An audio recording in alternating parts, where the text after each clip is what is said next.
సహజీవనం చేస్తున్న మహిళల రక్షణపై దేశ అత్యున్నత న్యాయస్థానం సుప్రీంకోర్టు సంచలన తీర్పు వెలువరించింది. దీర్ఘకాలంగా సహజీవనంలో ఉన్న మహిళలు భాగస్వామి లేదా ఆయన కుటుంబ సభ్యుల నుంచి వేధింపులకు గురైతే వారిపై ఐపీసీ సెక్షన్ 498A కింద కేసు నమోదు చేయవచ్చని సుప్రీంకోర్టు స్పష్టం చేసింది.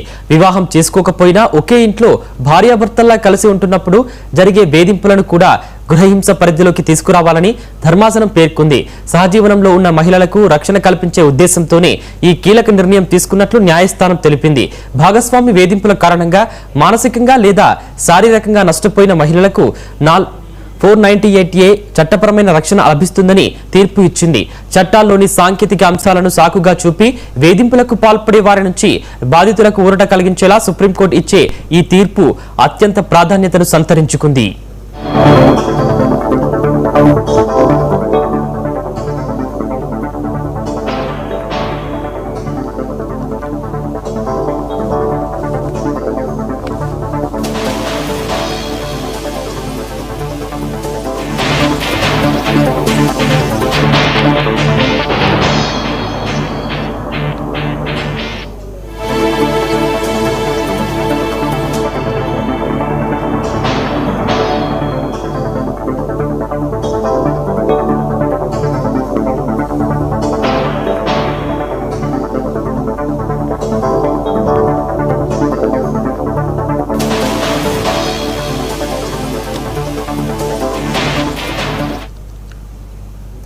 సహజీవనం చేస్తున్న మహిళల రక్షణపై దేశ అత్యున్నత న్యాయస్థానం సుప్రీంకోర్టు సంచలన తీర్పు వెలువరించింది.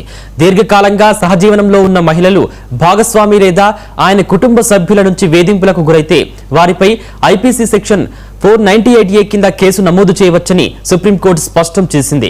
వివాహం చేసుకోకపోయినా ఒకే ఇంట్లో భార్యాభర్తల్లా కలిసి ఉంటున్నప్పుడు జరిగే వేధింపులను కూడా గృహహింస పరిధిలోకి తీసుకురావాలని ధర్మాసనం పేర్కొంది. సహజీవనంలో ఉన్న మహిళలకు రక్షణ కల్పించే ఉద్దేశంతోనే ఈ కీలక నిర్ణయం తీసుకున్నట్లు న్యాయస్థానం తెలిపింది.